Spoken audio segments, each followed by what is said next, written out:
Number 6 for goals we have Luca Rogic. Number 4 we have Tatik. Testing, testing. 1, 2, 1, 2. 1, 2, 3, 4, 5, 6, 7, 8, 9, 10. Number 6 Matthew Crooks. Testing, testing. 1, 2, 1, 2. 1, 2, 3, 4, 5, 6, 7, 8, 9, 10. Number 16 Joshua Hope. Number 18. Go again, Nick, sorry. Yep. 1, 2, 3. Testing, testing. 1, 2, 1, 2. Setting up the wrong one. Here we go. All good? On the beach tonight we have number 2 Gully.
Help us level the playing field. Sign the parliamentary petition today to fuel the growth and fund the game.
Oh, okay, cool. Just take it from here.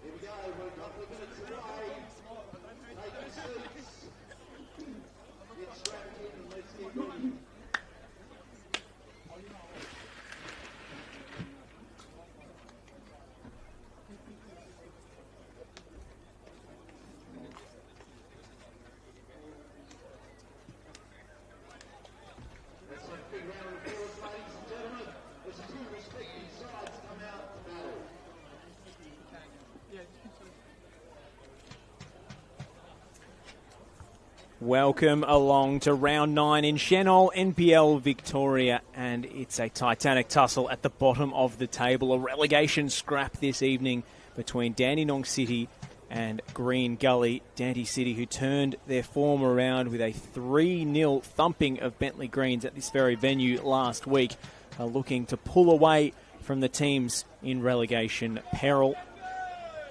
While Green Gully still looking for their first win of the 2026 season. After the dismissal of head coach David Chick, it's Jono Clemente who takes charge in the dugout this evening as an interim coach. Yanni Zizis with the whistle, and the captains out there, Jack Webster and Matty Crooks. I'll take you through the starting lineups for Dandy City. Unchanged. Pierce Clark between the sticks. A back four of Sewell, Ashcroft, Webster and Inaba. George Lambatarides, who got on the score sheet last week in midfield alongside Danny Kim and Jamie Latham, who faces his former side again tonight. Valley Chesnick and Will Bauer on the flanks. Pierce Waring starts up top. His second straight start in a Dandy City jersey after joining in the off-season, but very late in the window, so it's been a slow road to fitness for Pierce Waring, but looks to have found his best form. On the bench, Xander Guy, Matty Jofku, Tim Atharinos, Stasi Georgakopoulos, Malika Boozba and Matthew Marum. Whereas for Green Gully, they suffered 95th minute heartbreak against Dandenong Thunder last time out. An own goal from Taufik Olamawewe was a heartbreaker. They look to be heading for their first 3 points thanks to Nathan Symes scoring his first goal for the club, the Kiwi striker, but it wasn't to be. He retains his place up top. Five-man midfield of Josh Hope, Scott Lockhead, Oscar Carlson, Diego Cuba and Kerr. A back four of Matt Crooks, Olamawewe, Jalil Regag and Tom Werndl. And Luka Romic continues between the sticks in the absence of Michael Weir. On the bench today, the backup goalkeeper is Jonathan Kolev. Judd McDougall comes into the matchday squad, and retaining their places on the pine from last week, Aman Homkamis, Bilal Habib, Javier Aratiapio and Ellie Kifle. Josh Parrish here alongside Nick Hughes at Frank Holohan Soccer Complex. We sampled the local delicacies before kick-off, Nick. The pork belly roll, sensational as usual, but what can we expect on the pitch tonight? Stomachs are full in the commentary box, and the home crowd will be hoping to be heading home with stomachs full of 3 points, that's for sure. As you mentioned in the intro, a really emphatic bounce back, potential return to form with a fantastic 3-0 win last week. They'll be looking to go again, and Gully's still searching for that first win. It's a massive contest and can't wait for it to get started. Perched just above the benches here at Dandy City, so you'll hear every objection to the fourth official, every barb exchange between the dugouts tonight. So much on the line this evening. Green Gully in the famous green and white stripes, kicking from left to right. Dandy City in the white and blue.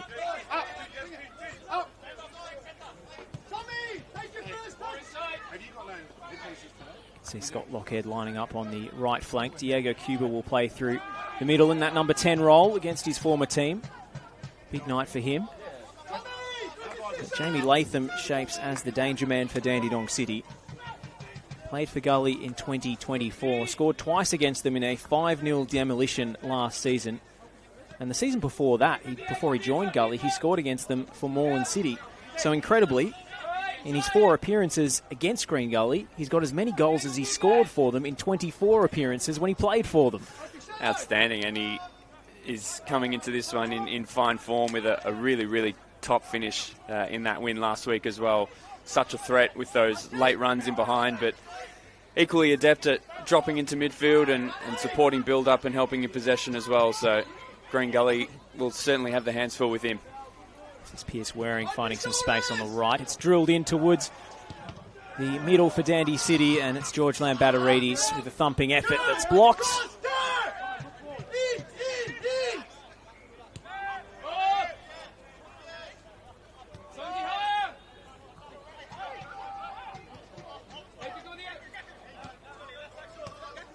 Croft and Webster at the back. It's a towering back 4. Gaku Inaba, normally a centre-back by trade, has been filling in at left-back recently. This is Kerr for Green Gully. Gets to the byline, it's a dangerous delivery. Headed away as far as Carlson. Deflection in the 6-yard box, but Nathan Symes couldn't direct it goalwards. Inaba got a piece of it. That could have gone anywhere.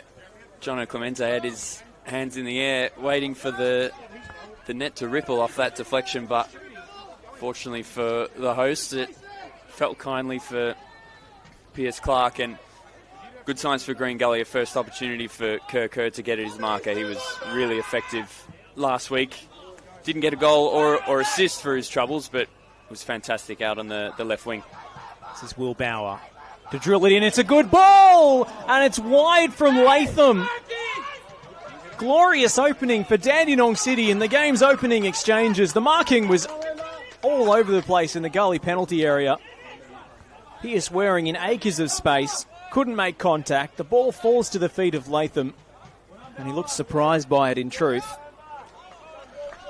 Speaking of effectiveness from the left wing, excellent delivery from Will Bauer, and yeah, Pierce Waring seemed to have the goal at his mercy. As you mentioned, no one near him in terms of a Green Gully defender. Couldn't make contact. And then when he missed the ball, you're just expecting Jamie Latham, who we just talked about, his record against Green Gully, to apply the finish. But fires wide, and that's already, within a handful of minutes, a couple of big chances in either box. Well, we've barely had a chance to catch our breath. And there's been chances at both ends. Chesnick, Dandy City finding plenty of joy going forward so far. That's a shocking miss from Waring. To not make contact from there, you could see the way he put his head in his hands. He knows he should have done better. Despite not touching the ball, it's a horror miss. He couldn't believe it, and he had one that he probably should have done better with last week in his first start of the season in the first half, and then managed to turn it around with a nice finish in the second for Dandy's third goal of that game. So he'll be hoping to channel that performance and put it behind him and stick another one in later on. Latham off the short corner. That routine does not work out.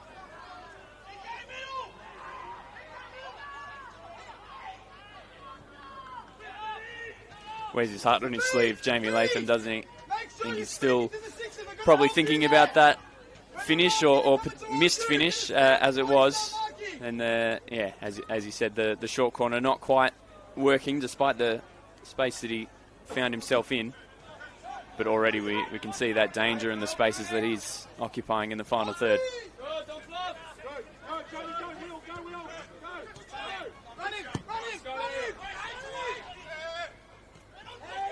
Decent take from Lockhead.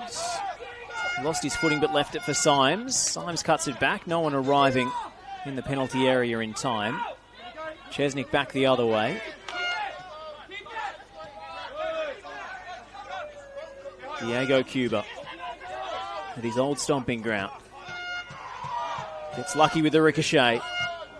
Shout for handball, not heeded. Gully turn it over anyway. Waring. Colin right on his back and overstepping the mark in the eyes of the referee, Yanni Zizis. Real high energy for the first 5 minutes. Can already see both teams willing to stretch the pitch in possession, get wide, play direct, and look to get balls in the box. Centre-backs already having work to do, whether it be clearing with their head or their feet. We'll see who can maintain this energy the longest, because it's been a really, really fast-paced start. Inaba, that's a clever pass. But Will Bauer was the wrong side of the last defender. It looked tight. That's really unlucky. So clever from Inaba, who, as you mentioned, he is lining up on the left at the moment, having started the season predominantly at centre-back, and he was really good in that position last week.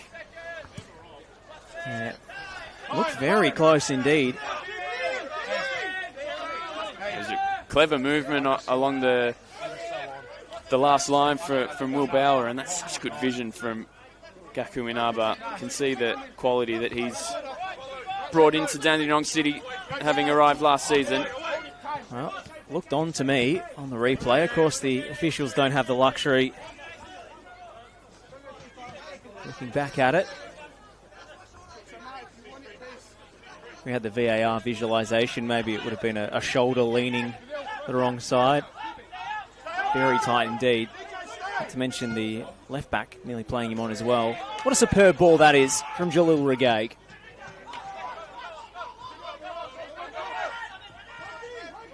Doesn't amount to anything. A beautiful daisy cutter from left to right. Yeah, special ball right out of the back to split right through Dandenong City's midfield and defence.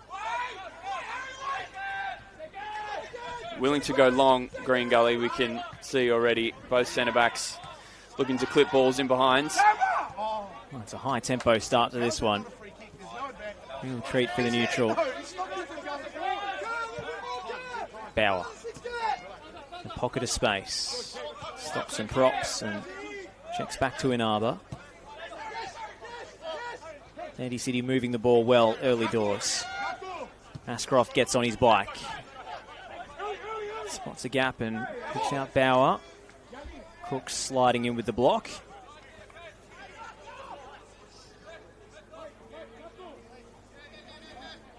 Nice drive into midfield from Harry Ashcroft there. See Dandenong City getting more and more comfortable in possession. They started in a similar way last week, were on the back foot for 10 or 15, but quickly got in control. Good distance on the long throw, headed away by Regaig. Corey Sewell to strike. Get a second bite at this and recycles through Webster. Ashcroft. Laid off by Lambatarides. Well done by Crooks, but it spills kindly to Pierce Waring on the angle! Oh, Pierce Waring! Rips one into the top corner. Romic got a piece of it, but it wasn't enough. And Dandenong City lead at home. He missed the opportunity earlier with his head. And I mentioned he had the first half opportunity last week, buried one in the second half. He didn't need to wait till the second half this time around. That is an absolute perler. On his weak side, tight angle, not only to find any top corner, let alone the far top corner from that angle. It's an absolutely fantastic finish. And that's 2-2 for Pierce Waring, 2-2 starts.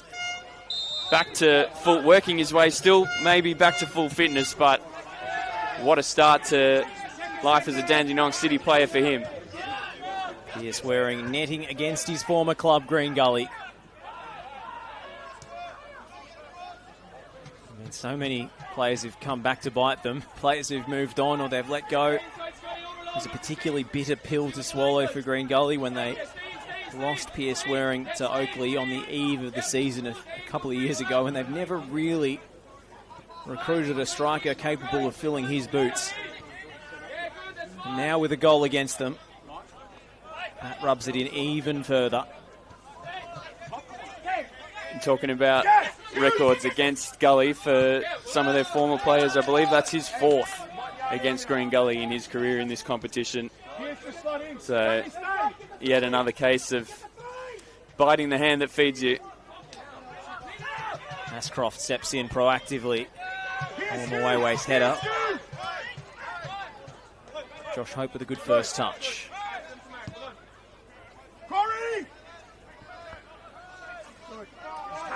Tuck in power, right shoulder. Kerr looking for the instant response.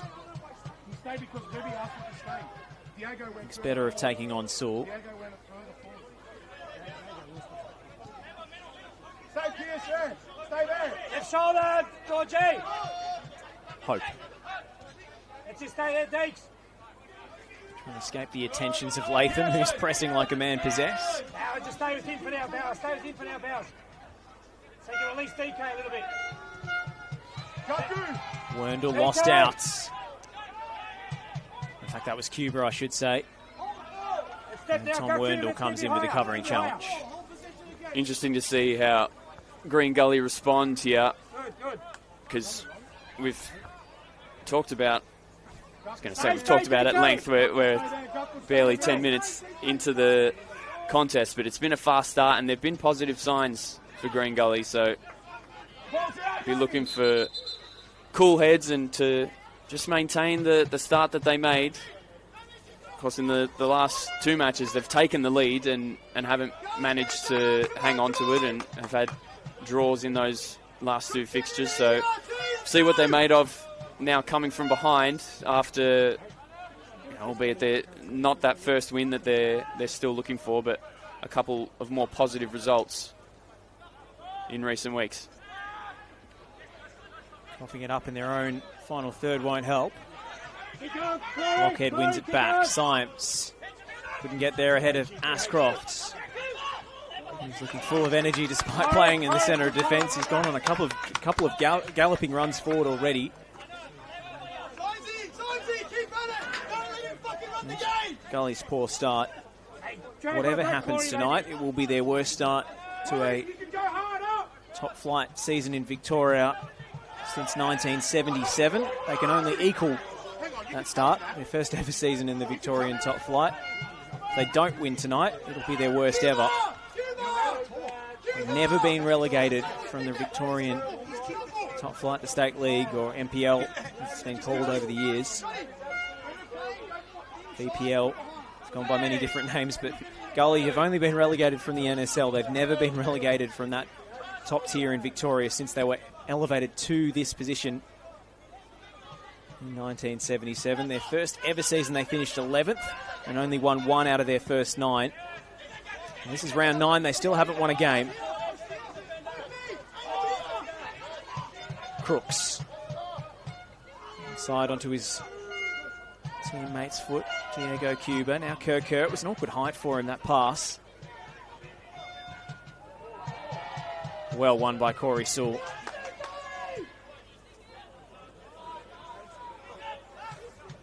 There's another outstanding crossfield ball from Jalil Regaig that set that little move in motion.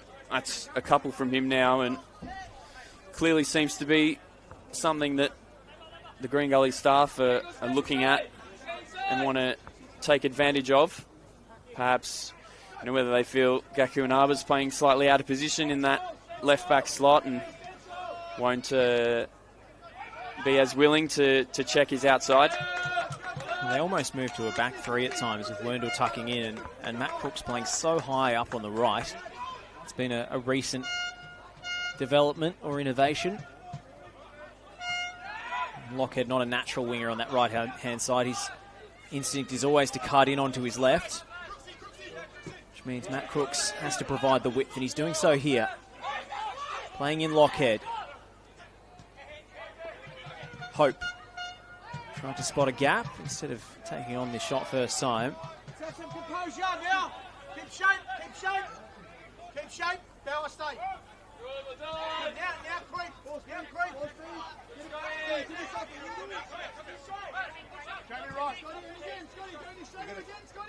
See Olamawewe very reticent to play balls into midfield. He quite rightly point out, Nick, they're relying on Regaig and his radar. And Muwewe will try and play the killer pass. That's not a bad ball. Lockheads plays the pass behind his teammate, shanked off the outside of his boot. Might there be an opportunity on the second ball? Lockheads. Go back to Josh Hope. It's an interesting one because it felt like last week they had some of their best spells where they were utilising the technical ability of Josh Hope and Oscar Carlson in midfield and then working it wide into these positions. Kerr's delivery, it's not cleared by Anaba, and Crooks has a chance to shoot and scuffs it straight to the goalkeeper. Comfortable save for Piers Clark. It was panic stations for Dandy City for a moment. Green Gully, since conceding, have had the better of the play. Yeah, talked about seeing what the response would be like. That's more like it, getting Kerr down the left and putting a threatening ball in. Yeah, as I mentioned, when they got on top against Dandenong Thunder last week, they were able to shift possession and get from side to side and use that width via the sort of connection in the midfield. So interesting to see if they can spark a little bit more of that rather than the sort of long direct balls that we've seen so far from the back four. The issue with Gully is they just haven't scored goals this season. 4 in 8 games. It's not going to get you anywhere regardless of your defensive record.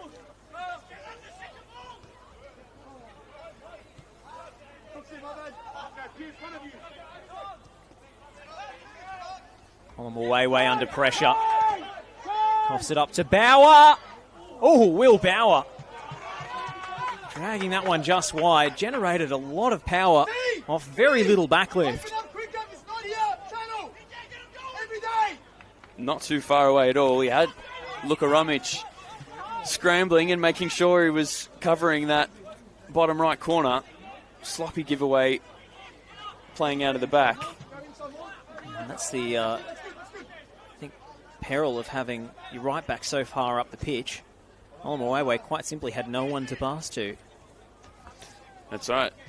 Crooks was just about on the halfway line in a sort of inverted position.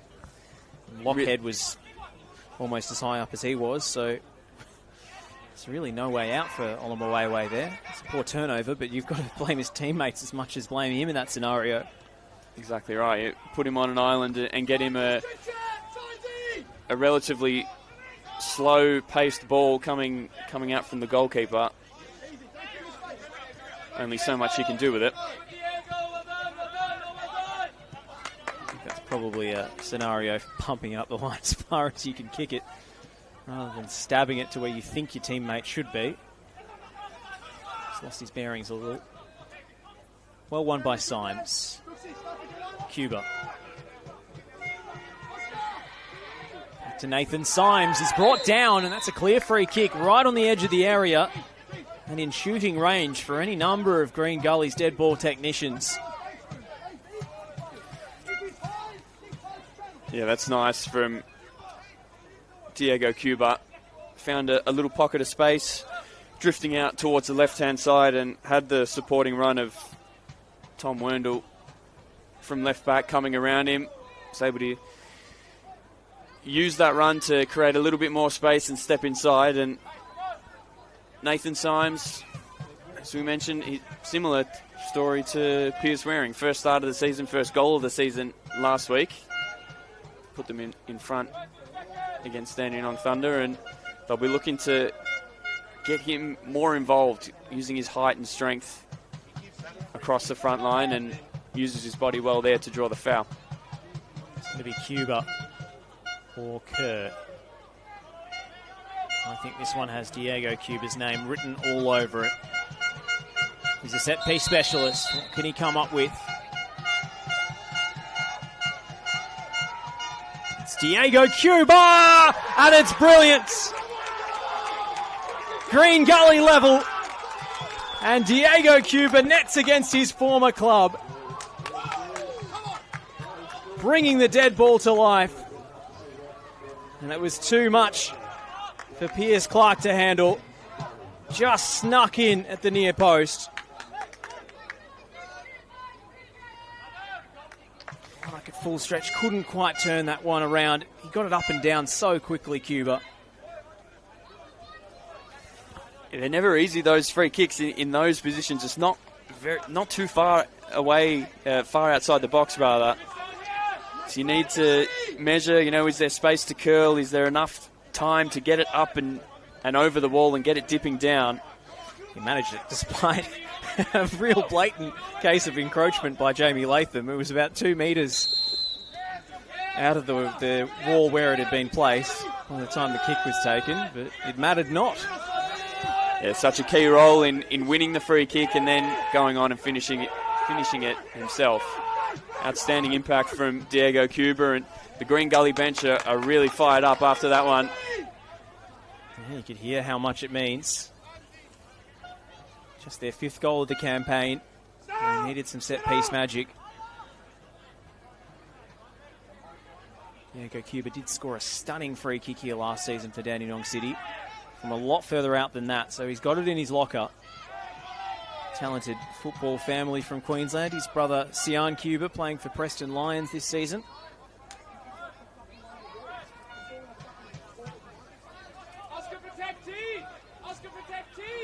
We've had 2 outstanding goals already, just getting through the first quarter of this game.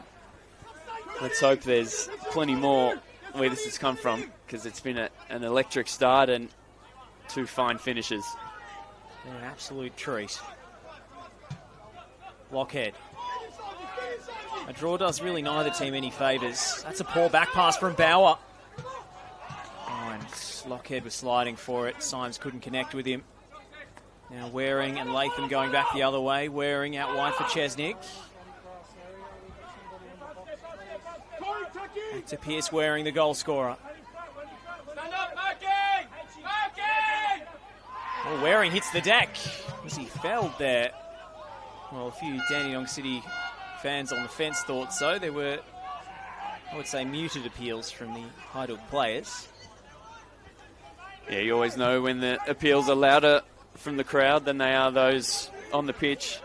It's really lovely play from Pierce Waring. Started the move with some great hold-up play on the halfway line, then works his way over to that right-hand side and looked like he'd spun the defender.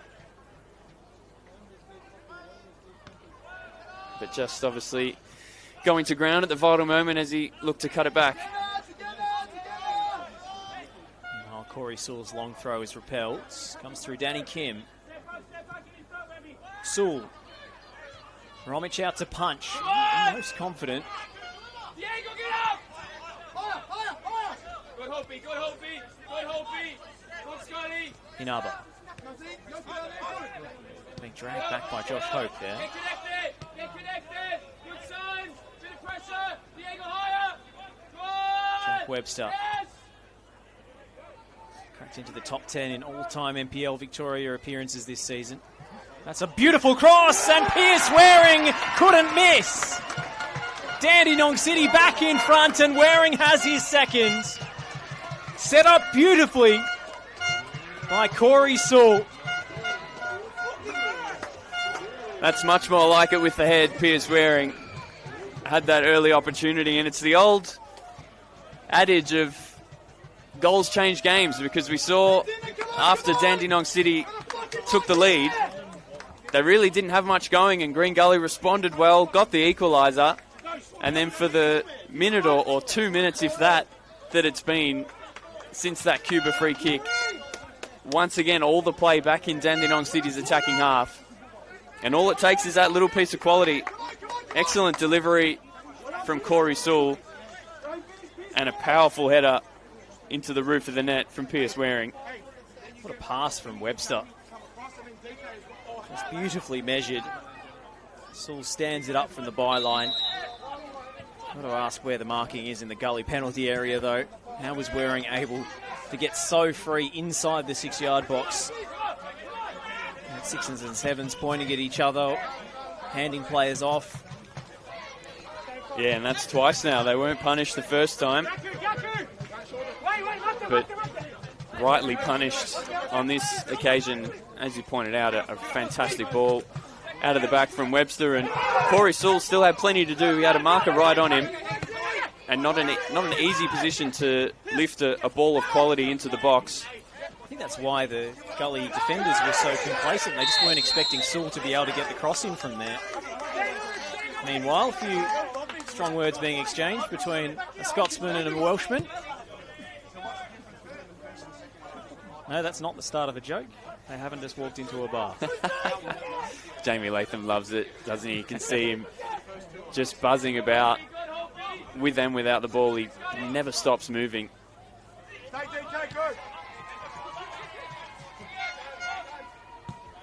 Good. Jamie, just stay. Jamie, DK, stay there. Never stops yapping either, from the sounds of things. Gaku, left shoulder. Love having a player like that in your team. Absolutely hate playing against them. Lockhead straight into Webster. A withering look from Webster shuts down the appeals for handball. He had his hands in exactly the place they should be, which is protecting what's most important.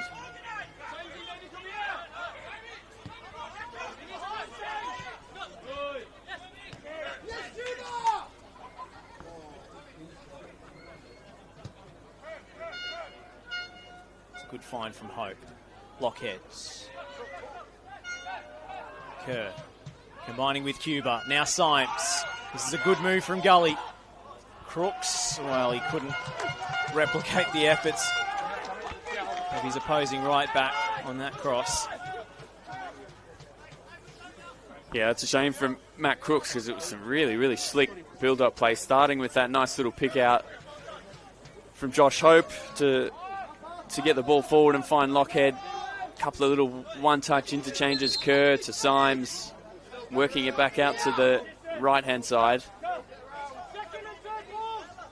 Crooks will be disappointed with the delivery, but certainly secure in the knowledge that he's got plenty more quality to offer, and given the next opportunity, I'm sure he'll be able to pick someone out in the area. What I say to you before. Olamuwewe flicked on by Cuba. Symes could be in here. Lockhead couldn't take it in stride. It is a foul. You've got to let someone attack the ball. You've got to let someone attack it. Andy City were appealing for a free kick. He's not nowhere near the ball, though. That's what I'm asking. Well, it was so simple. Just the one strong defensive header from Taufik Olamuwewe and the flick on from Cuba. And they were in, and it was a big chance too. Lockhead just couldn't get that second touch under his spell to arrive in the area to shoot. Tuck in now, Gaku, tuck in, Gaku. Higher, hate you, can we get a bit higher? It's been a firecracker of a contest so far, end to end, goal after goal. It's a shootout in Dandenong, the good kind. Cuba. Lovely ball in behind. Crooks with space to work in, and Matty Crooks can't find her teammates. Took too long over that one. Yeah, three guys arriving towards the back post. They probably all made slightly too similar of a run and ended up in the same sort of position, and there was no one arriving for a cut back towards the penalty spot or the edge of the box, but Crooks, again, we talked about his positioning, getting high up the right-hand side. Lockhead's left-footed delivery is long and looping. And it's a goal kick.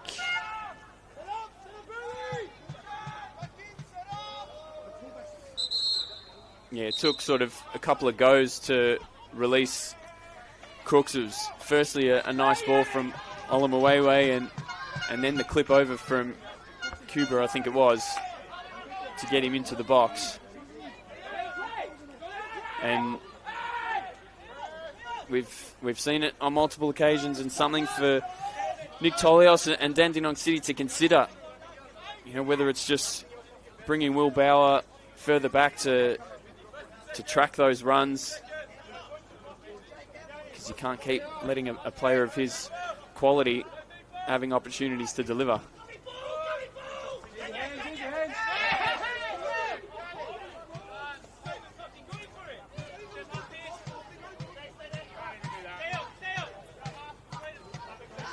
Testy out there. It's just taking a moment to eavesdrop on some of the chat back and forth.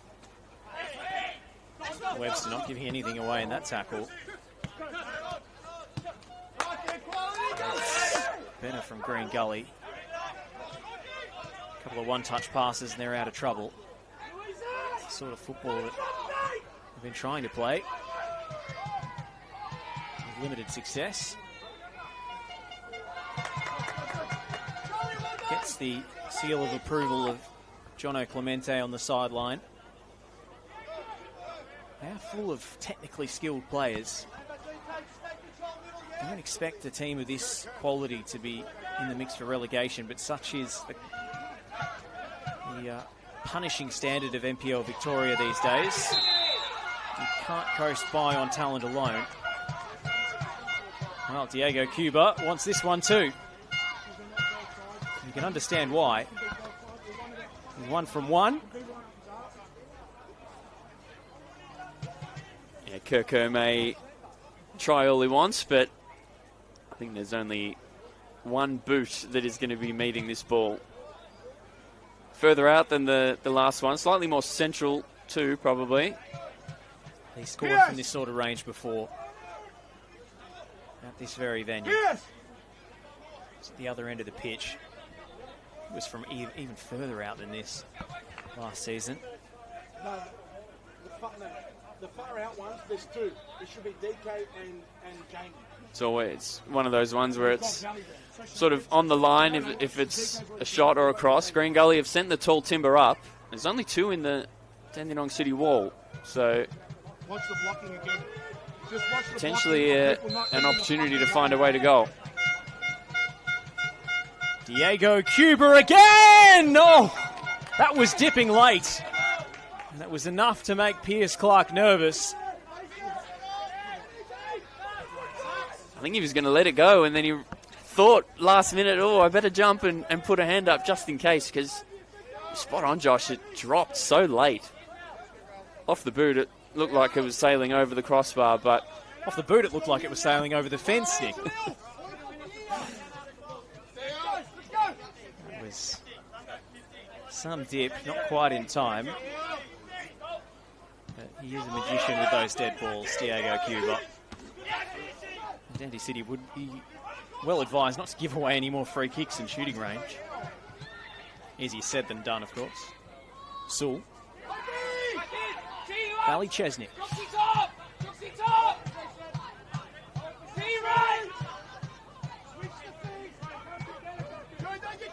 The tempo has gone out of this Dandy City performance. I was just about to say, I thought Chesnick had an opportunity to break a little bit quicker. It looked like they were running into a sort of 4v4 or even 4v3, but he just delayed on that pass. Yes, Waring looking to put his foot on the accelerator though. Well fielded by Romich this time, with Latham arriving at speed. And Arthur cuts that one out, but Josh Hope at the second attempt picks out Kerr, who beat one but couldn't beat the second. Danny Kim retreating to cover for his team defensively.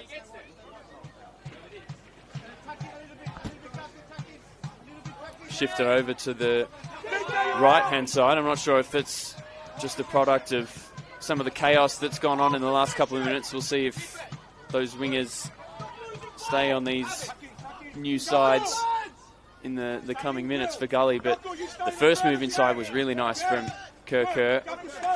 Harry Ashcroft might have got away with a foul, just sort of reaching out to stop his momentum. It'll be an interesting one to watch if Kerr does stay on this right-hand side, because we've been talking about the positioning of Matt Crooks and how willing Green Gully have been to go down their right-hand side, so it'll be one to keep an eye on. Tucky lever. Good boys. See, Lockhead almost doesn't have a position. He's roaming everywhere. Fucking nothing, man. You're going to give that fucking serious? Sorry for any fruity language you might be hearing over the effects one. Emotions running high, as you might expect. Yes, desperate stakes for both sides, and both sides will be coming into this game with, Dandenong City on the back of a big win and back at home. Green Gully with a couple of positive performances. Again, as we mentioned, not quite the win, but 2 straight draws, 2 straight games where they've gone up in the game. So would have identified this as an opportunity to perform well and pick up points. Beautiful move from Dandy City. Bauer for Latham. Latham went over, but it looked like a clean challenge from Regay. Gully might have taken the advantage there. Yeah, I think so. That's an outstanding challenge from Jalil Regay. Dandenong City had just cut through Green Gully's mid-block, or mid to high block as it was, and had Latham got a toe on it, Regay had committed to the sliding challenge, and was one that he had to win in fear of giving away a penalty, and win it he did. A really well-timed and strong challenge. Latham.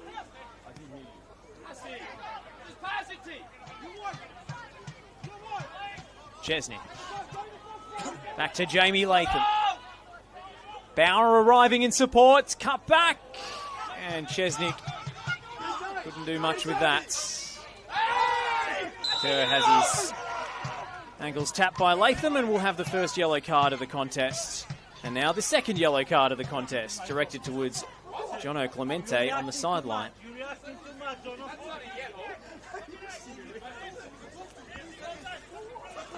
Jono Clemente can't quite believe it. Having a bit of a laugh with his opposite number in Nick Tolios, but I think Jamie Latham certainly can't have any complaints with his caution. Just halting the momentum of Green Gully getting out. One of the fun parts about the switch to dribble this season is we can see yellow cards for coaches now. So Nick Tolios has to be careful what he says tonight. He's 1 yellow card away from a touchline ban. It's only round 9, Tolsy. Come on, mate. I have to look up Clemente's record.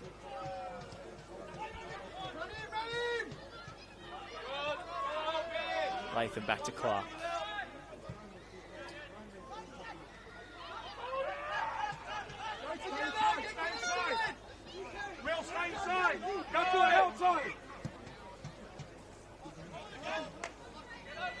The switch of play doesn't quite come off.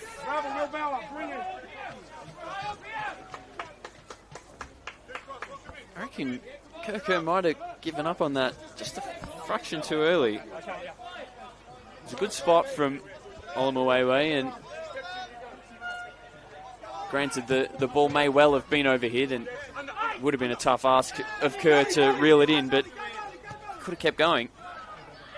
Latham releasing Chesnick on the counter-attack. Valley Chesnick will go for goal. The net ripples, but the ball did not make its way in. Great effort from Valley Chesnick. When he was shaping for the shot, I was thinking, I'm not sure that's the right decision to make, but very nearly put it on target.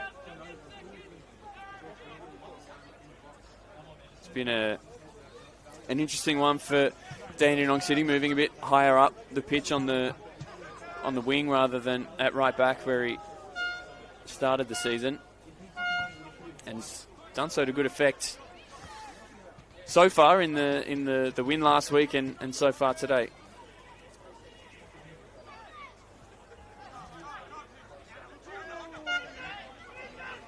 I can confirm that Jono Clemente, that's his first booking for Descent for the season, so he's been a good boy so far. Schneider side. Stay good.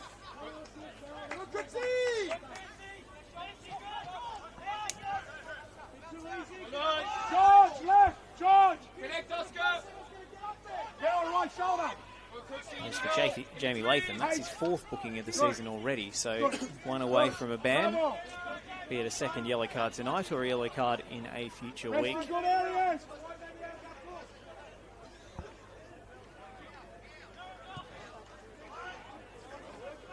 It's a great ball from Jalil Regay.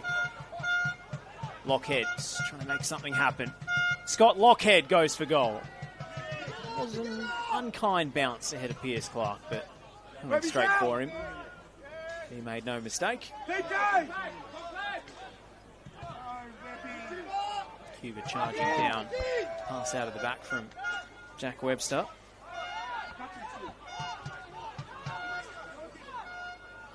Yeah, so those Green Gully wingers have settled on the opposing sides from where they started. It was a nice little move from Lockhead coming inside on his right foot.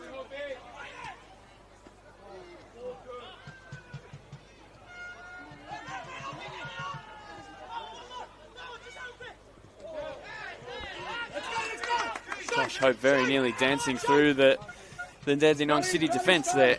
It all seemed to open up for him perfectly. Couldn't apply the finish in time. Bauer. Oh, it's definitely done by Carlson. Unconventional. Cook's arriving to help Kerr. He switches the play out to the left for Scott Lockhead. Lockhead's ball in. Symes attacking it. Can they get a shot away here? Josh Hope leaning back and firing high and wide. Ball just got caught underneath him. Josh Hope was a fantastic ball in the box and an even better diving header from Harry Ascroft to stop Nathan Symes from latching onto it and turning in his second goal in as many weeks. A better spell for Green Gully now in these last few minutes. This first half is absolutely flown by. Just overheard we're going to have 1 minute at the end of this first 45. We'll take another 5 or 6. I was asked. It's been rollicking entertainment basketball game almost from end to end. Oh, Kerr, what a dribble. His attempted shot or cross was deflected. Very well done by Carlson. Werndl. Awkward deflection. Pierce Clark comes galloping off his line to claim.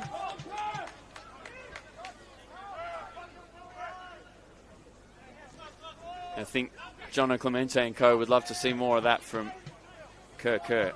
Mesmerising skill to get in between the two defenders and make his way into the box. And then we saw a bold sliding challenge from Jamie Latham. We touched on, he's already on a yellow card. I wonder what would happen, Josh, if he got that yellow card tonight. It would be his 5th, plus then also the red card. So, let's wait for this to develop. Flicked on by Narba. Bauer. I can confirm that accumulated yellow cards don't count if they are as part of a red card, so he would be back to 3 on the other count. It's a bit of a quirk of the rule. But you still get the 1 game ban for getting sent off, of course.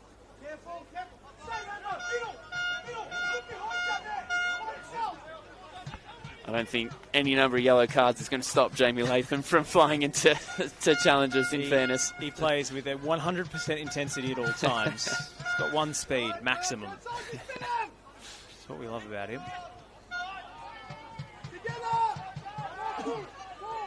Does pick up bookings, but usually plays on the right side of the disciplinary ledger. Doesn't get sent off very often.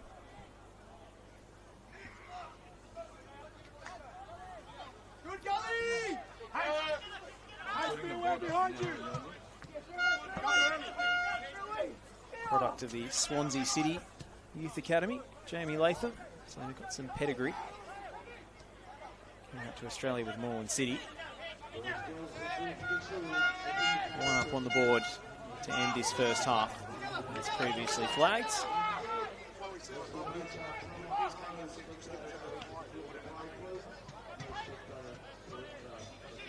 And Green Gully, well, they're behind. They haven't exactly played poorly. It's just been too porous defensively in this first 45. They've had some good moments going forward.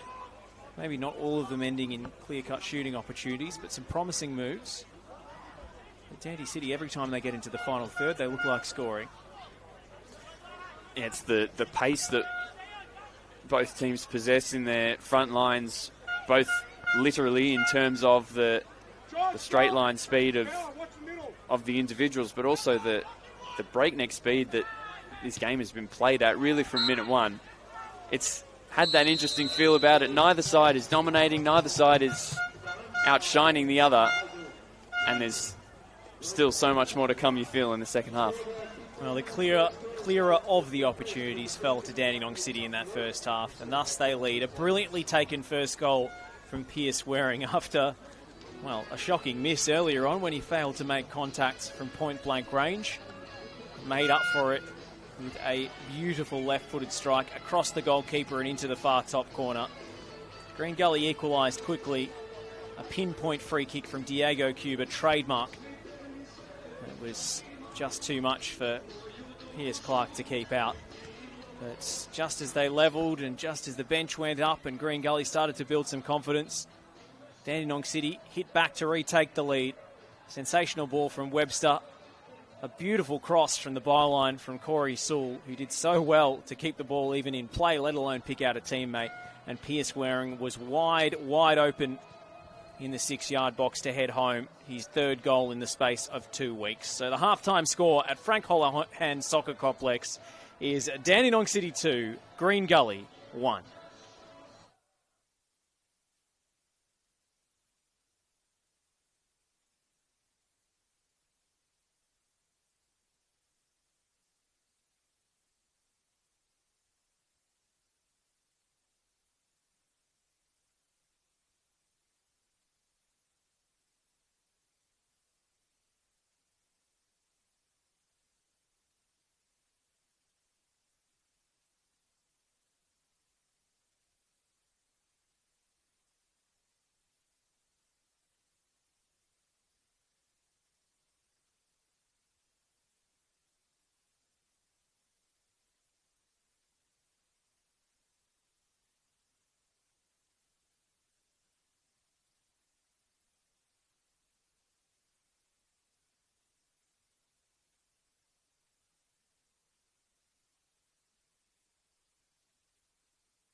Welcome back to Frank Holohan Soccer Complex.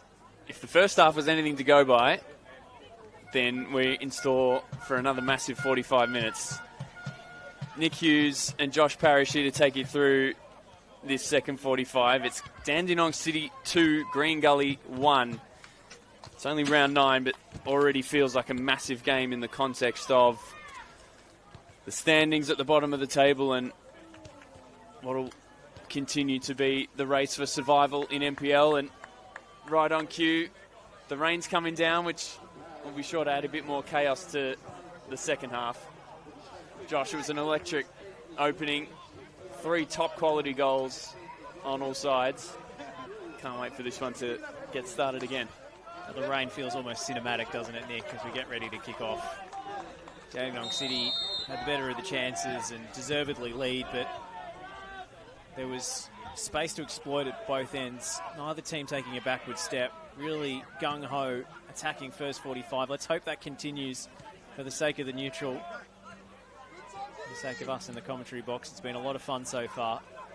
Dandy City with the chance to pull away from relegation danger and really get their season back on track. That 4-point deduction hanging over them at the start of the season always put them at a disadvantage. 2 wins on the bounce would put paid to that as Chesnick drills it across. Will Bauer trying to make something of it, but on his right boot, never looks too confident. Yeah, when the halftime whistle went, I was thinking, didn't want that first half to stop and hoping the interval could be as quick as possible. I think the players would disagree. They both looked out on their feet in the last 5 minutes or so after the intensity, the pace, the end-to-end nature of that first 45.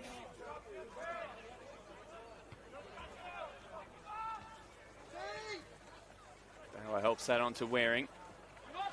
He's held the ball up well on occasion, Waring, but out-muscled by Olumuwewe on that occasion.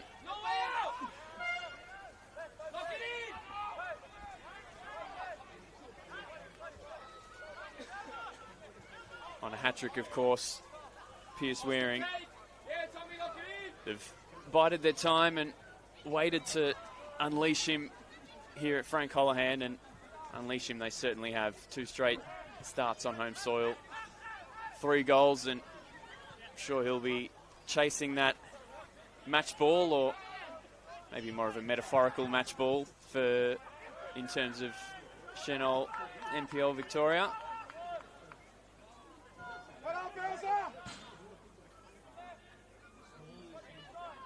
Match balls might be a bit too precious at this level.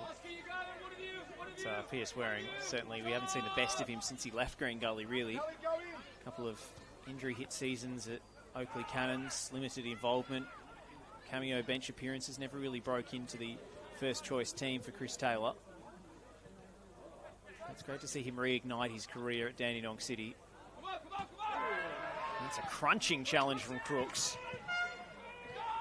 And may require some attention for Gaku Inaba. And Yannis is going to stop play. It's been a scrappy start to this half compared to the high-octane start of the first. And it was a full-blooded challenge. Both players made contact on the ball. There wasn't any foul given, but clearly shaken up Gaku Inaba.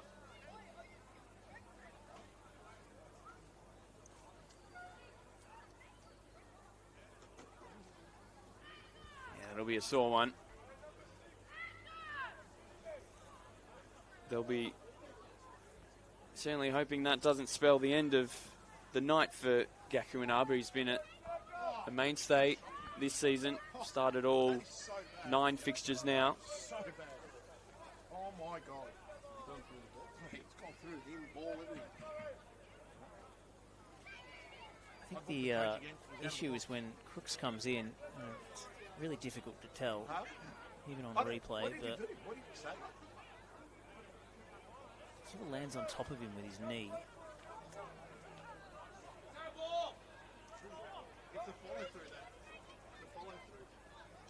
Good tackle. Old school. Old school. Old school tackle, says Nick Tolios. All good-natured on the touchline beneath us. Woundle will get play going again. That's a missed touch, and Symes will look to create. Symes will look to hit. And it flies over the bar, not too far over the bar, and an early sighter for the Gully frontman in this second half. It's a good side of goal for the New Zealander. He loves to turn and shoot. And the more he can get his eye in for Gully after this slow start to life at Kilo Downs. He had a groin injury in training, I'm told, when he was set to make his debut, or set to be more involved. He was working his way to full fitness after joining the team just a couple of weeks before the season started. A last-minute signing coming across from the college system in America. And Batteridis lifts one over to Latham to chase. Latham inside to Chesnick. Stops and props.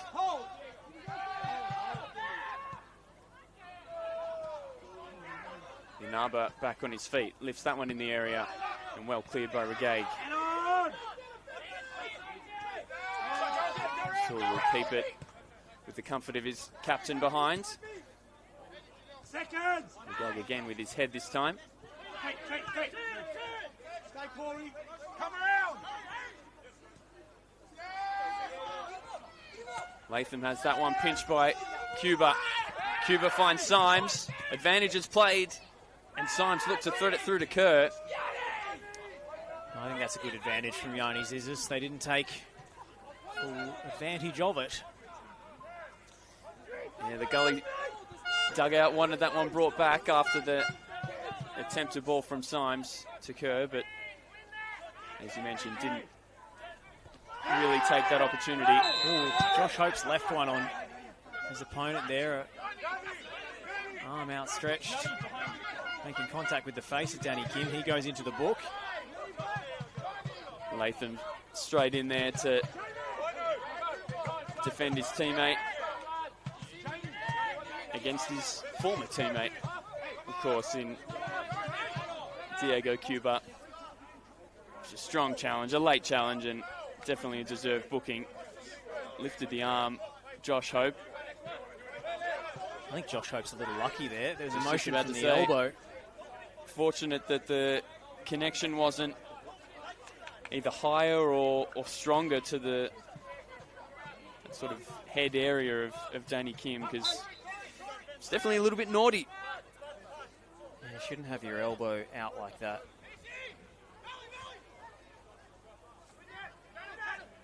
Yeah, as you say, if the connection was stronger, he could be off. As it is, it's a booking apiece in midfield. Good, Harry. Good, that's good. Both Hope and Latham on thin ice. Kim picked himself up, but couldn't find Corey Sewell with that attempted pass. And I did wonder if there had been a bigger reaction from the Dandy City players and bench, or whether the card would have been a different shade. They jumped up and appealed, but it wasn't the sort of really incredulous roar that you get that usually precedes a red card. no foul on the far side. Bauer inside to Waring, and Latham arriving. Falls to Chesnick. And sets back for Sewell. Well marshalled by Carlson. And Jalil Regag will get on a journey through the middle. Just couldn't find Lockhead darting inside.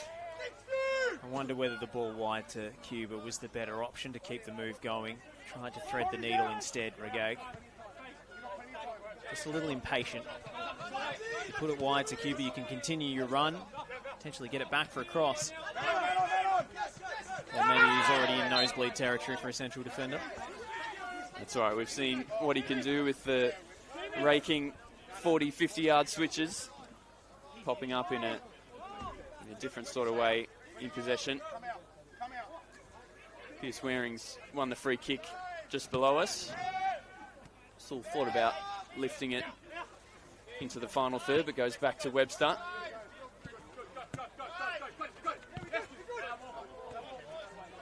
Well pressed on the touchline, but still does well to win the throw. Waring holds it up against Regaig. Regaig's busy talking to the linesman instead of getting back into position. That's a nice turn from Waring. Looked a foul, but nothing given. Oh, looked a clear trip on Pierce Waring there. He didn't complain for the first offence. That one he was left scratching his head. Now Scott Lockhead has a problem. Yeah, it's been a frantic start to this half in a different sort of way to the frantic first half. Full-blooded challenges and a fair bit of chaos and disputed balls. And I think this is nothing too serious. It's just maybe a dead leg from Danny Kim, just missing his shin pad. When you cop a toe in the side of your calf or your shin, it's always a painful one. Maybe stepped on even.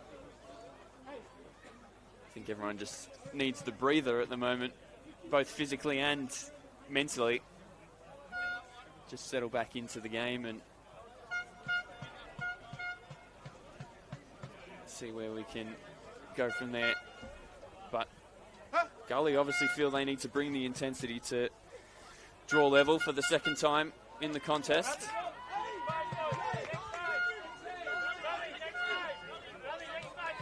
Dandenong City are never going to back down from a physical battle, we know that for sure.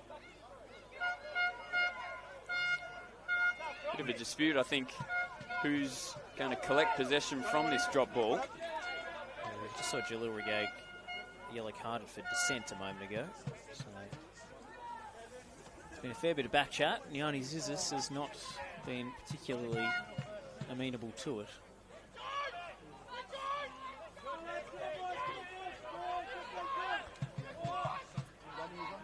Back underway with Gully in possession. Kerr can't keep Inaba at bay, but Hope can look forward in midfield and spread to Lockhead, who's fit again. Found Cuba, who just slipped at the inopportune moment. Webster wriggled the ball away, and Latham plays in Waring. Romich, well positioned and quick off his line. Made a split-second decision to come out for that one, and needed to win it and did. There you go, Cuba's still down. He feels he was stomped on by Jack Webster. Difficult to tell. Yeah, they sort of got the ball caught amongst legs. Webster trying to wriggle it free. He's not usually gentle in those situations, Jack Webster. Oh, Inaba's back pass invited the press from Symes. Clearance falls comfortably to Olamawewe. The Gag spread finds Kerr.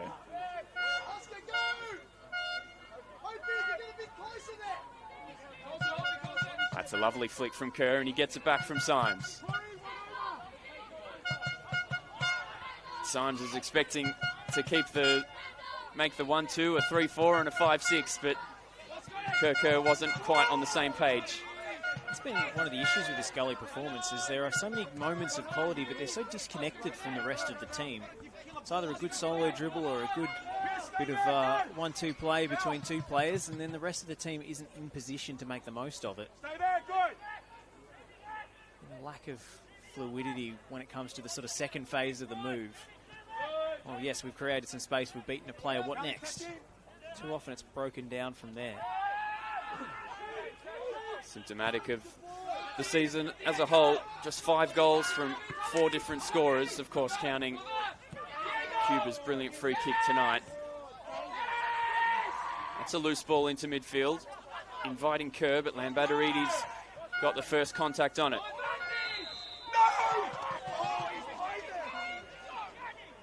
Play will come back for a free kick. Carlson poked it out thinking he was giving it to his winger, but little did he know, or perhaps he had just forgotten that Kerr was prone inside the centre circle, and fortunately for Gully, he comes back for the foul.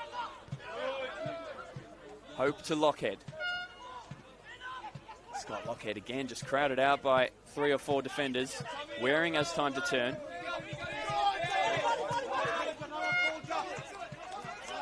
Hope did well to get back and force it out for a throw. Been a bit of an epidemic in the second half of players just taking too many touches for both teams. A few nervy. That's being drawn on the Dandy City bench after that throw from Corey Sewell. Turned out it was measured to perfection. Asked a lot of Pierce Clark, though. He was all over it. Latham looking to steal a march in behind, but the flag is up on the near side. He looked offside that time, Jamie Latham. Scored a brilliant goal last week, breaking the offside trap. Just a superb change of pace. The off-the-ball run. Something that I think all players, young players especially, should take a look at. No point making the run, you know, at jogging pace. He goes from a walk to a sprint and gets away from his marker that way.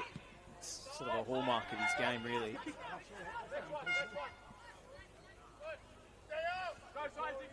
Yeah, perhaps haven't seen as much of it tonight, those bursts in behind, as much as we have some sort of deeper involvement in possession, but still has that threat. That's really nice from Waring to Sewell.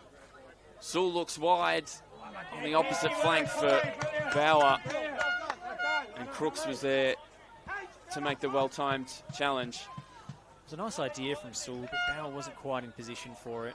Again, probably the safer pass to keep the move flying forward. The more predictable route to Jamie Latham would have been just as effective. Of course, there was no centre forward arriving in the box because Waring had done the hold-up play on the halfway line. Went for the spectacular switch. Bouncing around in the area, Carlson can clear now. Webster's got time to survey.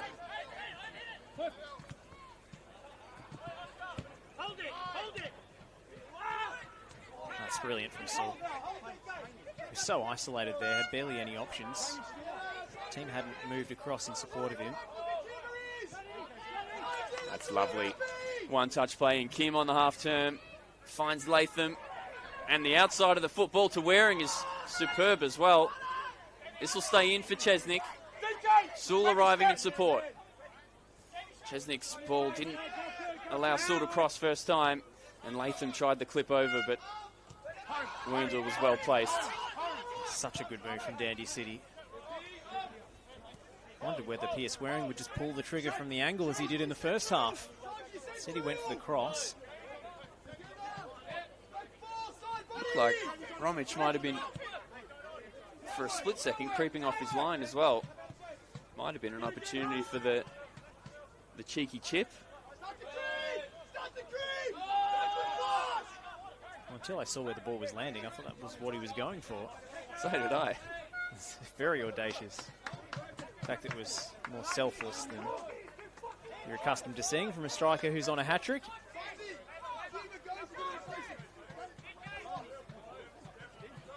So he's just hanging out on the far side now, Pierce Waring. Just waiting for the ball to break. Will Bauer's gone central for a moment.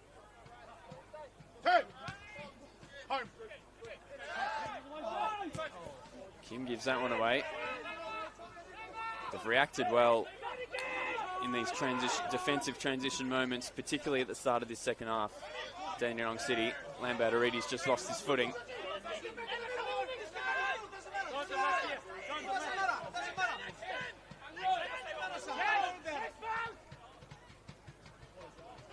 Okay, back to his goalkeeper.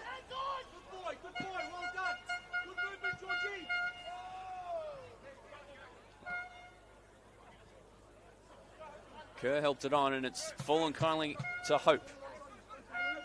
And Lockhead evades Kim and Webster. Not happy with the attention from Danny Kim. Dandy City man goes into the book, and Lockhead can take a breather, gets a tap on the shoulder from Jalil Regaig. after a nice little run. See the angry reaction from Lockhead to the cynical foul. He's got to be careful. Danny Kim very much deserving of the yellow ticket there. He knew what he was doing and accepted it without too many complaints. Another chance for Diego Cuba to work his magic. He couldn't shoot from here, could he? He certainly could. Whether he will.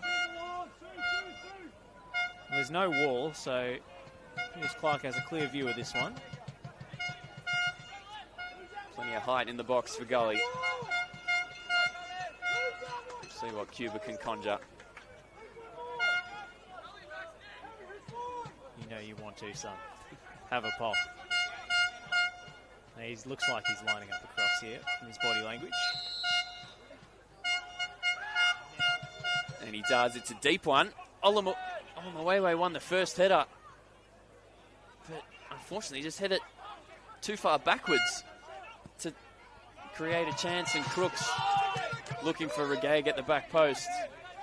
It was a textbook finish into his own net last week, and it was a textbook clearance in his attacking third this week. Yeah, It's a perfect defensive header from Taufik Olumuwewe, unfortunately. Fantastic clearance. Yeah, Piers Clark came off his line, didn't get there. I don't think Olumuwewe necessarily knew where Clark was. I think you're right. Had he have known, all he really needed to do was glance it onwards, and it would have bounced into an empty net. Waring competing well and holding off Hope, and still, that is outstanding. Number 9 play from Pierce Waring to draw the foul from Jalil Regag. They can't get near him tonight. Pierce Waring has been a class apart.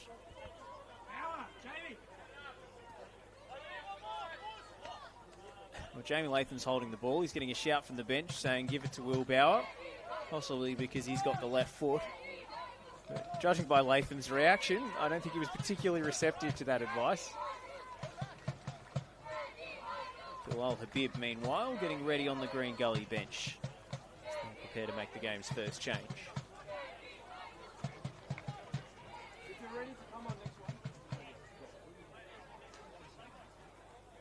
So will it be Bauer or Latham? Similar range, opposite side to where Green Gully netted in the first half. It's going to be Latham to strike, and it's through the wall. Well, the wall split, and it didn't bother Luka Romic. Shot was too tame. Yeah, Symes just followed the decoy run, as it were, from Bauer. And for a split second, it looked like it might have crept in at Romic's near post, but the Gully goalkeeper got across calmly.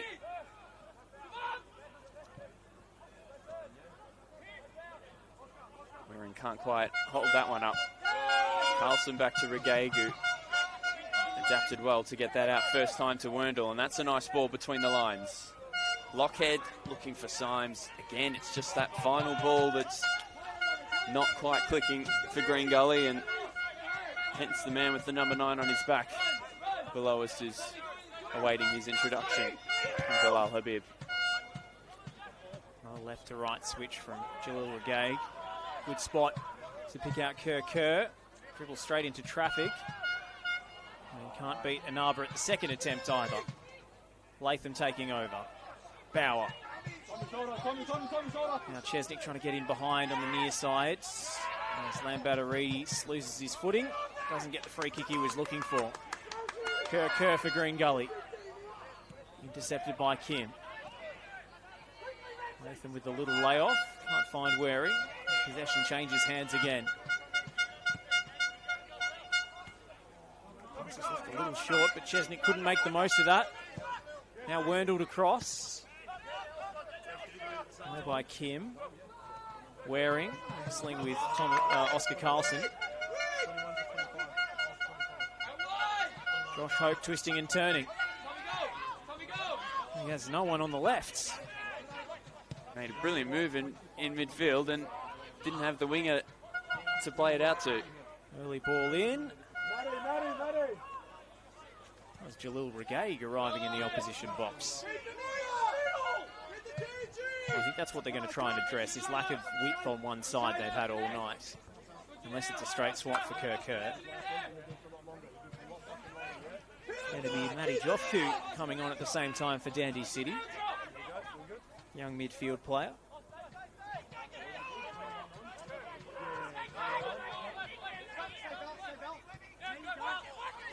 Stay George. Oh, that's better. No, Jamie. No, Jamie.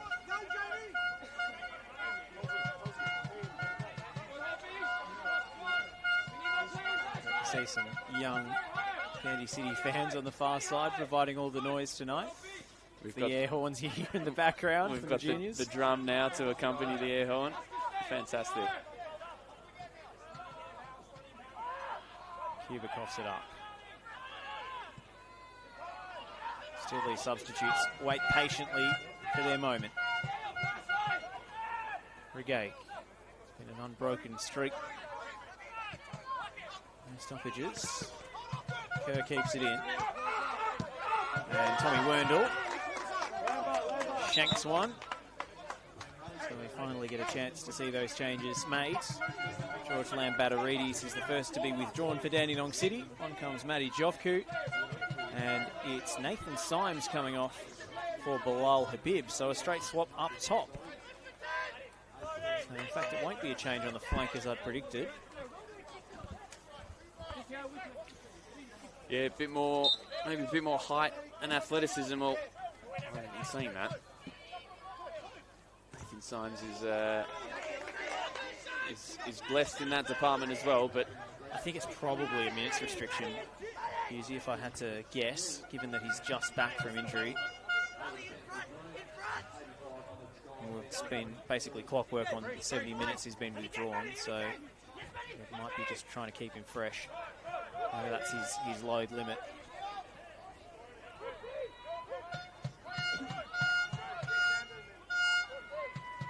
Crooks. First time from Hope. It was a hit and Hope and into touch.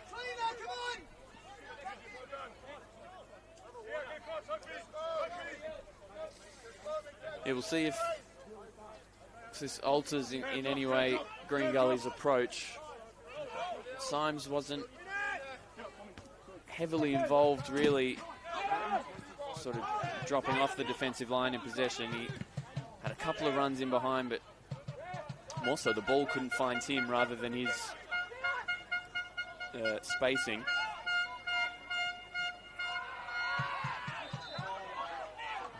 Kerr overzealous on Webster in his attempts to win the ball back, and the wily veteran draws the whistle.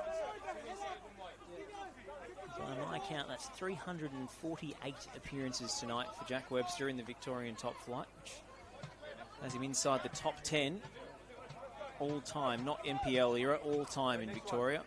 Some career he's had here with Bentley Greens and now Dandenong City. A man from Scunthorpe, I believe.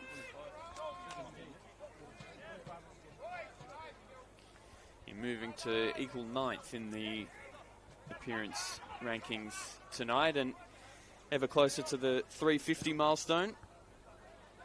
Of course, so much success at Bentley Greens trophies-wise, and as you mentioned, at multiple clubs, being such a regular performer.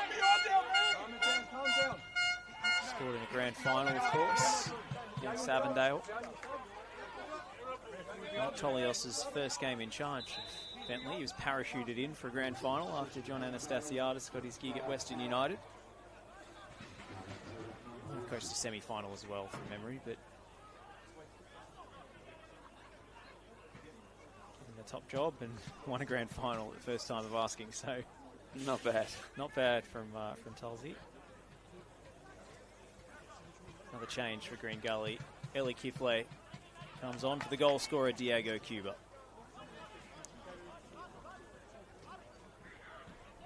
His dead ball was magnificent to equalise. Maybe hasn't had as much joy in open play.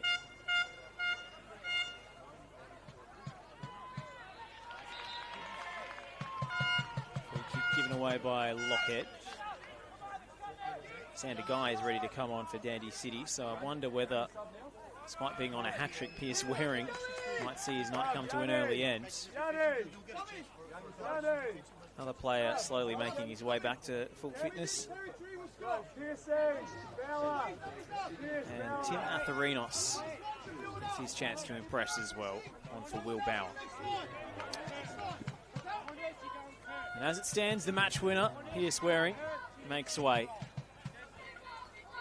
Tough to come off when you're on a hat-trick, but I suspect, again, that's a physio-led, S&C-led decision. Yeah, it's always a move that would earn a question in a press conference on Football Manager if you take a player off when he's on 2 goals.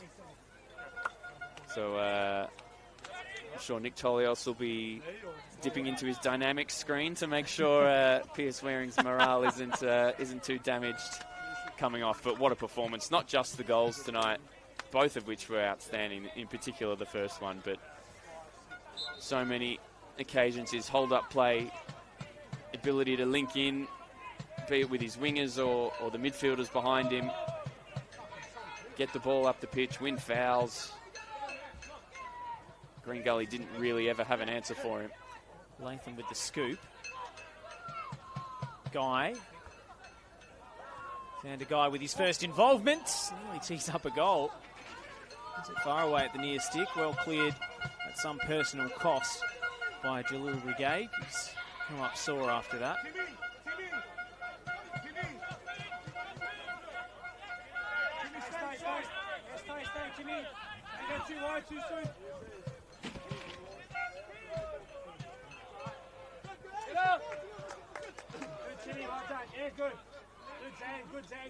He's still clutching the back of his head and on his haunches, Brigade. Didn't stop him from attempting another spray in behind Dandy City's defence. Maybe you just put it out of play so he could have a breather. That's all right. And of course, with any apparent head injury, a bit of extra time and care needed to have a look and make sure all's okay. Oh, he's going to be ordered off by Arnie Zizis to at least be assessed, which is the prudent course of action. Gives the players a chance to take on a few fluids.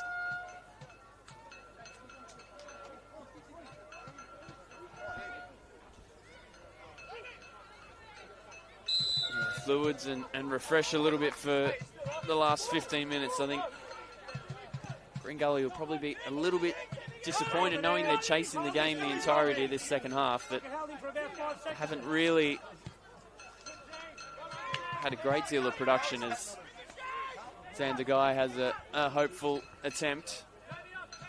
So they've got just under 15 minutes plus. We'll see how much added time we have to throw caution at the wind and see what they can do, Green Gully. And tell you, nearby Bentley Greens, Preston Lions have a 1-0 lead going into stoppage time, an early second half goal for the visitors. Big result for Preston after disappointment last week. Get back to winning ways. The bib. Chance on the angle. Well, it was ambitious. Scott Lockhead couldn't get it on target from almost 0-degree angle.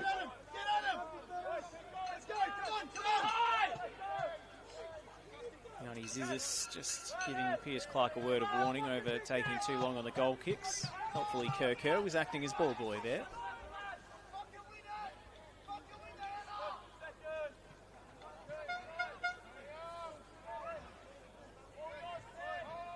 Both sides have been willing to go long from these situations and pick up the second balls.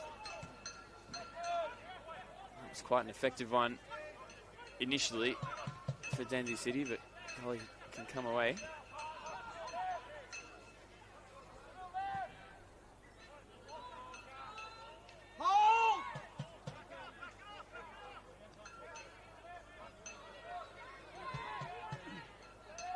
Played by Chesnick, linking up with Inaba and all the way back to Ashcroft.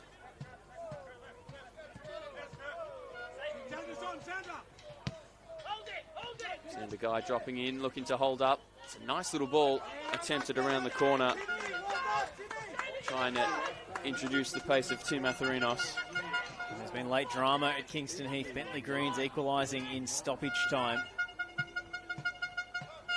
So a break for Preston Lions on the road. See whether this game has a couple of twists in the tail still to come. You get the feeling there are going to be dramas late as Harry Ashcroft pops one on the snoz, I think. Yeah, certainly far from over. And we saw Josh Hope land himself in the referee's notebook earlier in this second half with what looked like a raised arm, sort of elbow, and he seemed to bring a similar action into that challenge. It's a free kick, but no further action. I think it was handball there. Looks like he propelled the ball onto Ashcroft's face. It's difficult to tell in the replay. Our angle slightly blocked. Centre guy has underhit that one. Now Gully can stride forward. Kerr away from Jofku. And Scott Lockhead will try the shot. Jofku got back really well after letting Kerr past him. That's a fantastic sliding challenge to stop Lockhead in his tracks. That's what you want to see if you're Nick Tolios. Player makes a mistake, they work extra hard to get back and make up for it. Brilliant block by Jofku. Looked like Gully were in there. Young midfielder coming off the bench. Exactly the kind of attitude that his coaching staff will be after. Clark lifts it high. Guy did very well to flick it on to Atherinos. Tried to use that pace again, but Olamawewe was with him every step and just cut across his run. Atherinos probably just overhit that touch. Invited the challenge. A change in the offing for Gully at the next stoppage. It's going to be Javier Aratia Pio to come on. The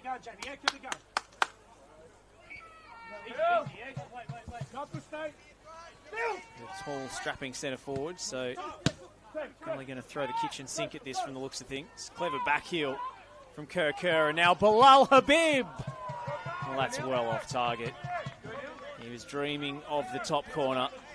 The shot did not match the intent from Bilal Habib. Artful back heel from Kerr to set him up, though. Yeah, the half-hearted hands up in apology for not picking out the overlapping run from his skipper, Matt Crooks, but I'm sure give Bilal Habib that opening. 9 times out of 10 he'll be shooting and backing himself, and obviously looking to come off the bench and make an impact. And as you mentioned, Gully about to throw on another athletic centre forward. He's been performing well in the under-23s. Has Javier Aratia Pio. Caution thrown to the winds for Jono Clemente. We've got to take risks now. An honourable defeat does them no good.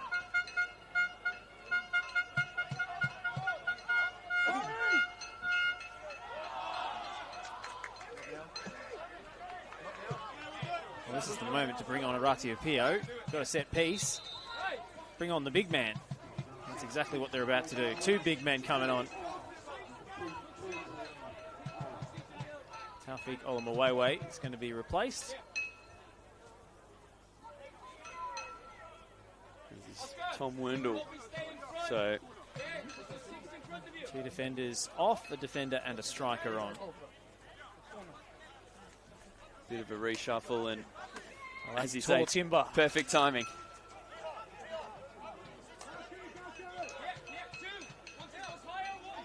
And the big men make an instant impact off this set piece. Swung in by Lockhead to the near stick, and it's into the side netting. And after all that build-up, that is incredibly underwhelming end product. Very disappointing on that occasion from Scott Lockhead. Plenty of targets to aim for now. Just look at the height of that front four, including Lockhead himself. Obviously, can't quite whip the corner onto his own head, but plenty of options to aim for, and you're begging for much better quality than that. A couple of youngsters set to come on for Dandy City. Stasi Georgakopoulos and Malika Bouzba.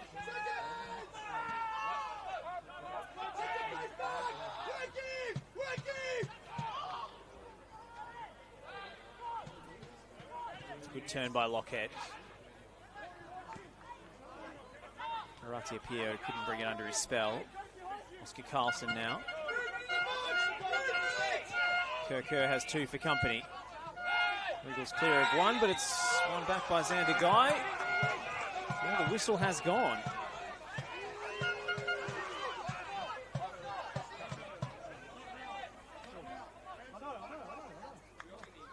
Curious one. A lot of hands being thrown in the air. Maybe a bit of a tug on the shirt, but not a great deal in it. Seems pretty minimal contact. Referee saw something we didn't. Kiflay to take. Another set piece situation for Green Gully. All hands on deck, defending in the box for Dandenong City. Just one in the wall. Kiflay delivers. It's a better ball, but headed away by Dandenong City. Surely coming back from an offside position is Kerr. Flag stays down. Kiflay, that's a nice little nutmeg. Carlson lifts it back in. Webster away, and then Jofku.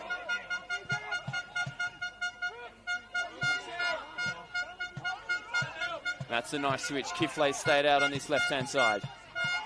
One-on-one with Chesnick. Chesnick comes out on top the first instance, but Kiflay stays on his feet. Kerr jinks inside, and he shaped the far post shot, dragged it back towards the near, and it's not too far away from at all from that bottom left corner. Dandy City can finally make those changes. Jamie Latham has one parting shot at the referee before being substituted.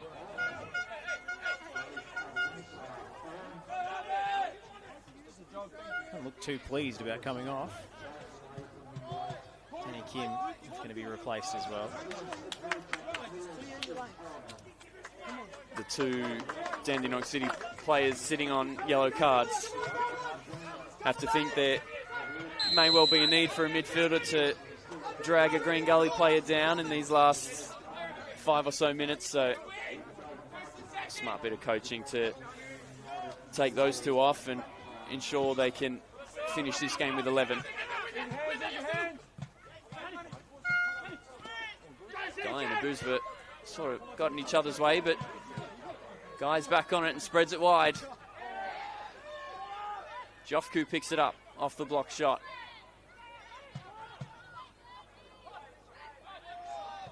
Combination of Carlson and Crooks get it away. Sewell lifts it back in. It's poised from Jalil Regaig. Off the knee, so no back pass. Chesnick off his head, but it's short. And Pierce Clark makes the stop. Danger still alive. Clark is still well off his line, and he's buzzing with that interaction. He gets the goal kick for his trouble too. What an opening that was. Aradia Pio got on the end of what initially looked like a cool, calm and collected header back from Chesnick. Oh, it's a disastrous header. Just has to head it straight back to his goalkeeper. He ends up teeing it up. Yes, Clark fearless off his line and doesn't back down. Stuck in the 1v1 out wide and shuts down all the available angles. That's really good goalkeeping to keep Dandenong City in front. That's a match-winning double save as it stands. Yeah, excellent goalkeeping off his line on a couple of occasions. Brave and sharp and decisive.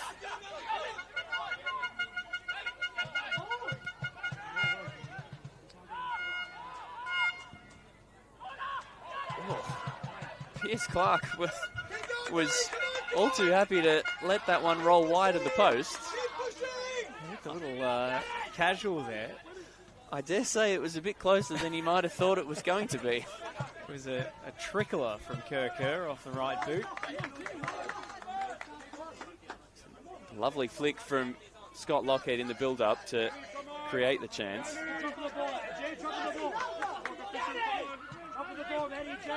Completely innocuous. Until it flashed across goal. Probably wider than it looked from our vantage point. In fairness to Pierce Clark. Just been praising him. The goal kick goes straight out of play though. 5 minutes up on the fourth official's board. We're set for a grandstand finish at Frank Holohan.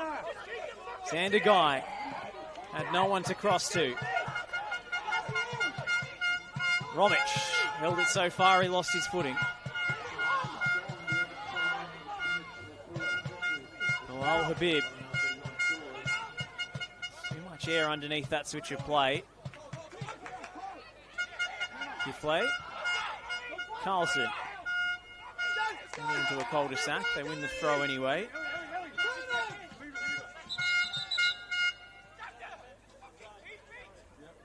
And Yanni Zizis has ordered fourth official to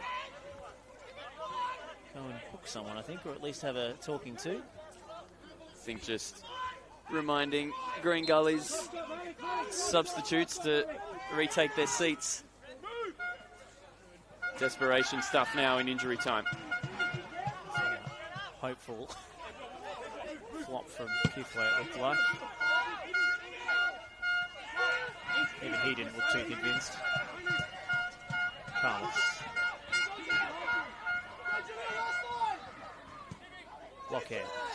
Up to Hope.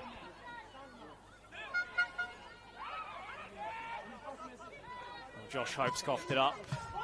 Matty Crooks pounces on the loose ball and spares his blushes. Now Lockhead. Can't find a gap. Arati Apio making a nuisance of himself though. Spills back to Lockhead. Scott Lockhead with the cross. Maybe the wrong decision there. Yeah, Bilal Habib was wide open on the right wing if he just played him in. This is Regay. And Green Gully conjure a miracle in stoppage time. Karmas. Cut out by Inaba. Sander Guy was inside his own half, so no chance of an offside. Georgakopoulos. Just too telegraphed with his intentions there. Gilla Regay read him like an open book. Crooks. Croft heads into touch. Habib. A little roulette. The spin was very clever indeed. Now the long-range try is deflected. And Scott Lockhead earns a corner for Green Gully, and forward comes Romic. Everybody into the penalty area. Pierce Clark knows a thing or two about scoring in this competition too. See if he can avoid one going in. And contacts between goalkeeper and goalkeeper, I think.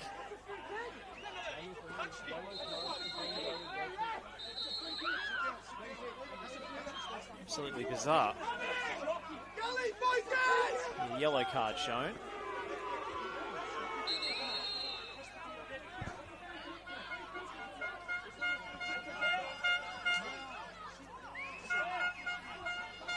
Completely unprovoked, but...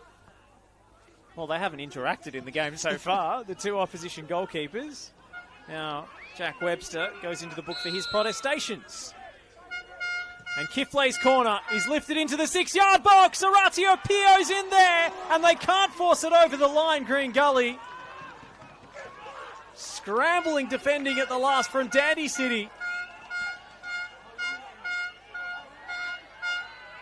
Just waiting for it to fall onto someone's boot to fire in. Romic is still forwards. Romic attacking this one. And Regag with the left-footed drive. Into traffic. Kifley slipped for a moment, kept his footing. And that'll trickle back to Pierce Clark. He can eat up a few precious seconds. That might be that for Green Gully.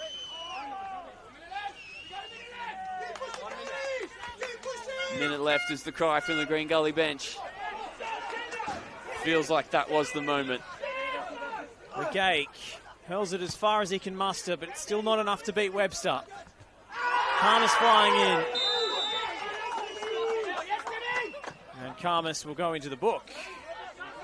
And that's a costly foul with less than 60 seconds on the clock.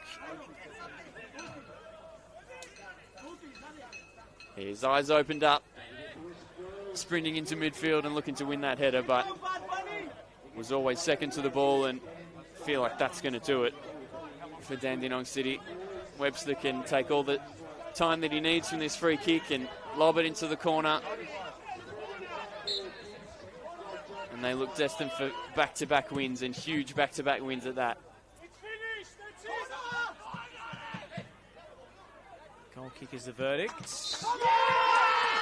And full time at Frank Holohan.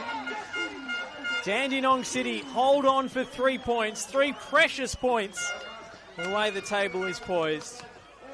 Green Gully huffed and puffed, a better performance than they've mustered in a lot of their games this season, but it wasn't enough to produce their first win of the campaign, or even a point at the last.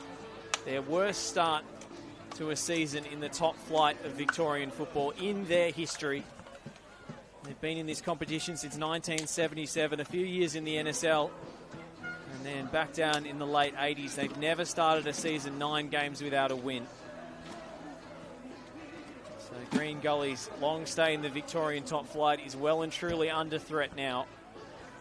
They've never been relegated from this competition since being promoted to this level. And it's going to take a lot from this group of players.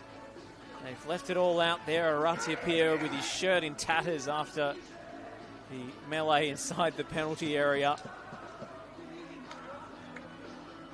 Just couldn't come up with the telling contribution in the final third in that second half, and Pierce Waring's double proves decisive. Yeah, left it all out there, as you said. They gave it everything. You certainly couldn't fault the effort and the fight in the performance for Green Gully, and they're going to need to continue to show plenty of that in the situation that they're in. But unfortunately for them, just that last bit of quality, maybe a little bit of luck, the way that corner fell in stoppage time. Unfortunately, that's what happens when you're going through the kind of run that they're going. The luck just doesn't quite fall your way. But they threw everything at it. They scored a lovely free kick from Cuba to get themselves back in the game, but those defensive frailties mixed with the lack of execution in the final third will be what cost them. And for Dandenong City, that's 6 points from 6 is really, really huge. It feels like a potential turning point for them in their season. Obviously battling with the points deduction and a couple of abject results early on in the campaign. They've got a massive Dandy derby next week against Thunder, and they'll go to Altona Magic the following week. Teams that are around them on the table, and teams that, again, they'll fancy to take points from. So it feels like a really big win, 2 straight at home for Nick Tolios' side. Well, that brings an end to tonight's broadcast. Thank you for joining us on the NPL Victoria YouTube channel in Senol NPL Victoria Round 9. As the Green Gully players gather for a huddle on the pitch. The final score is Dandenong City 2, Green Gully 1.